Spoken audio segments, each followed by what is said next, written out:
네, 다음 큐브는 어떻게라는 주제를 저희가 가져왔습니다. 한동안 세간을 뜨겁게 달고 있었죠. 바로 이춘재 사건.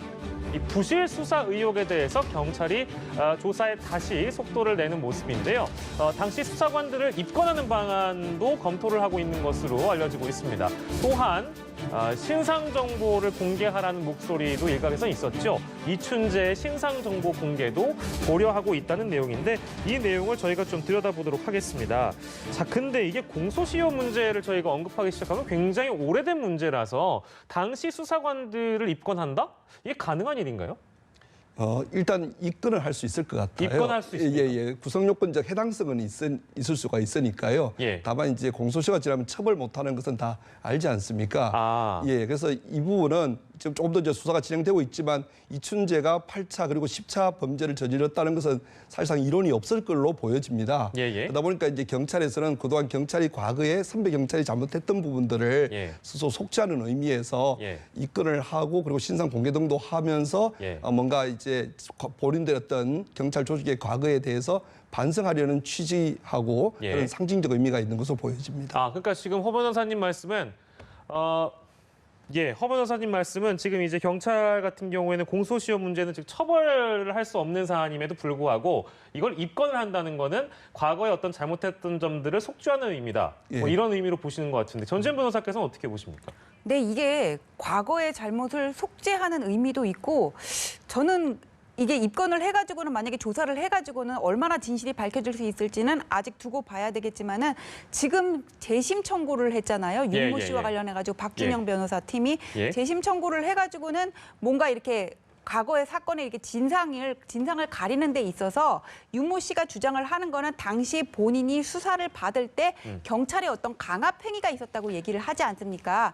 만약에 입건을 해서 이게 조사를 하는 과정에서 실체 진실이 밝혀진다면은 재심 법원에서 이게 사건의 실체 판단을 하는 데 있어서도 참작이 될 수 있는 사정이 있다고 봐요. 그래서 그런 취지에서 이번에 입건을 고려하고 있는 것이 아닌가 싶습니다.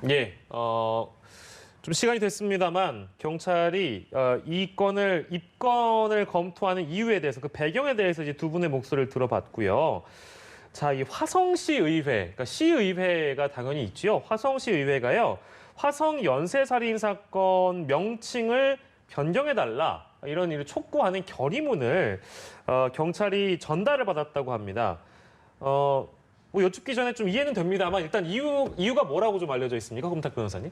뭐 이유가 저희들이 짐작한데요. 이제 화성이라는 곳이 마치 흉흉하게 이렇게 해서 과거에 수많은 살인 사건이 났다는 것이 계속 뉴스에서 반복적으로 나오다 보니까 아무래도 화성에 대한 전체적인 이미지가 좋지 않았을 것이고요. 또 공무원들이나 그다음에 정치인들의 경우에는 또 화성 시민들로부터 그런 민원들을 받았을 것이기 때문에 아마 그런 화성시의 이미지 차원에서 굳이 다른 이름을 놔두고 왜 굳이 화성 10차, 또 8차 이렇게 이름을 붙였느냐 이런 취지로 이제 공문을 보낸 것 같습니다. 그러니까 이춘재 사건으로 불러도 되는데 이제 화성에서 특별히 많이 이제 그런 형사 사건들이 일어났다고 해서 화성이라는 명칭을 계속 쓰면 아무래도 제가 만약에 화성시에 거주를 한다고 해도 썩 그렇게 좋지는 않을 것 같습니다. 이해가 되는 사안이고요. 자, 그리고 신상 공개에 대한 부분을 저희가 좀 짚어볼까 하는데 이 경찰은 신상 공개를 추진한다고 밝혔는데 이게 과연 가능한 사안인 건가? 일단 그것부터 좀 저희가 좀 짚어볼까요? 그러니까 신상 공개 요건은 법에 보면은 증거가 명백하고 죄질이 중대하고 뭐 그런 것들이 있어요. 근데 이춘재 사건 같은 경우에는 충족이 됩니다. 근데 문제가 뭐냐면 공소시효가 지나버렸잖아요. 그래서 피의자로 일단 입건이 돼야지 공개도 가능한 건데 그 문제가 있었어요. 그런데 용의자라는 얘기. 아니, 지금 피해자로 그래서 입건은 했어요. 근데 경찰에서 이 신상 공개를 고민하는 부분은 뭐냐면은 신상 공개를 한다고 결정을 했으면은 사람들은 이제 이춘재의 신상에 대해서 어디까지 공개가 될지 얼굴이 어떻게 될지 궁금해할 거란 말이에요. 근데 우리나라 신상 공개가 미국처럼 서세요 해가지고 사진 찍는 그런 게 아니라 고유정처럼 머리로 이렇게 장막으로 가리고 있으면은 강제로 이렇게 할 수 없는 부분이 있잖아요.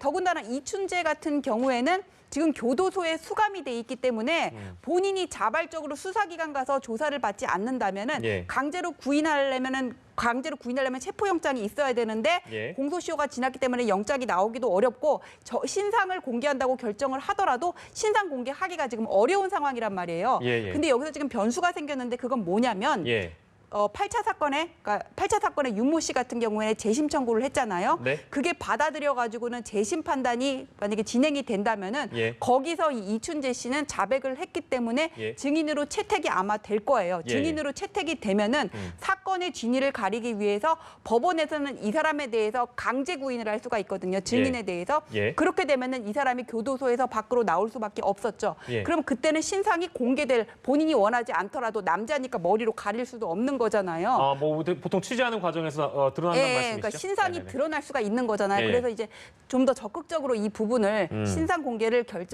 논의를 하고 있는 것이 아닌가 싶습니다. 예, 알겠습니다.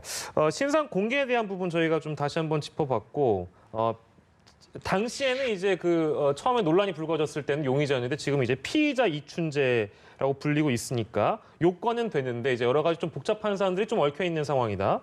이렇게 저희가 쉽게 정리할 수 있을 것 같고요. 자, 근데 이게 상황이 쉽지가 않습니다. 왜냐하면 이게 국과수의 여러 증거물들 의뢰한 게 7월이잖아요. 근데 시간이 좀 많이 지나서 이게 지금 어떻게 좀 진행이 돼가고 있는지 정리를 좀 한다면요. 이게 한번 이제 어찌 보면 잘못했던 수사의 역사가 있었지 않겠습니까? 예. 근데 서둘러 어찌 보면 여론이라든지 이런 것에 밀려서 좀 서둘러서 했다 보면 또 부실 수사가 있을 수 있고 두 번 상처를 줄 수가 있으니까 예. 아마 하나씩 마지막 기회라고 생각을 하고 천천히 짚어나가는 것 같고요. 예. 그리고 이것이 30년 전의 사건이다 보니까 네. 현재 남아있는 것 가지고 어떻게 보면은 수사를 해야 되는 상황인데 예. 그러다 보면 필수 불가결적으로 이춘재의 어떤 도움이 필요한 상황입니다. 예. 그러다 보니까 좀 약간 뭐랄까 요새 시체말로 밀당이라 그러지 않습니까? 예. 도움을 받아야 되다 보니까 시선 공개를 갖다가 하겠다 안 하겠다 이러면서 예. 좀 도움도 받고 이렇게 이제 진행하고 있는 것 같습니다. 예, 조금 지지부진한 감이 있다는 생각이 드실 수도 있는데 그만큼 이게 쉬운 사건이 아니라 철저하게 좀 규명이 돼야 되는 부분들이 많이 있습니다.